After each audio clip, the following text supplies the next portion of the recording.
শর্ত না মানলে যুদ্ধ থামাবে না তেহরান। ইসরায়েল যুক্তরাষ্ট্রকে কড়া বার্তা দিয়েছে ইরানের প্রেসিডেন্ট মাসুদ পেজেশকিয়ান। ইসরায়েল যুক্তরাষ্ট্রের হামলার মধ্যেও নিজেদের অধিকার রক্ষায় অনড় ইরান। এই ভয়াবহ পরিস্থিতির অবসান ঘটিয়ে কিভাবে শান্তি ফিরতে পারে তার জন্য পেজেশকিয়ান তিনটে স্পষ্ট এবং শক্তিশালী শর্ত দিয়েছেন।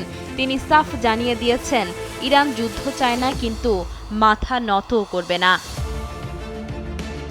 ইরানের প্রথম ও প্রধান শর্ত হলো তাদের বৈধ অধিকারকে আন্তর্জাতিকভাবে স্বীকৃতি দিতে হবে।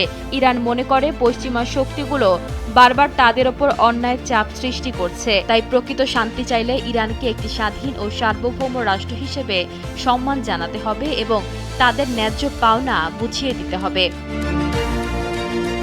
গত ২৮ ফেব্রুয়ারি থেকে শুরু হওয়া এই সংঘাতে ইরানের যে ব্যাপক ক্ষয়ক্ষতি হয়েছে তার জন্য ক্ষতিপূরণ দাবি করেছে পেজেশকিয়ান। তিনি মনে করেন, বিনা প্রচারণায় ইসরায়েল ও যুক্তরাষ্ট্র যে হামলা চালিয়েছে তার দায়ভার তাদেরই নিতে হবে। এই আর্থিক ও কাঠামোগত ক্ষতিপূরণ দেওয়া না হলে আলোচনার পথ প্রশস্ত হবে না।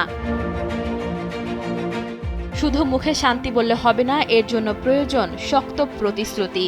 ইরান চায় জাতিসংঘ বা বিশ্বের প্রভাবশালী দেশগুলো এই নিশ্চয়তা দিক যে ভবিষ্যতে আর কখনোই তাদের ওপর এই ধরনের আগ্রাসন চালানো হবে না।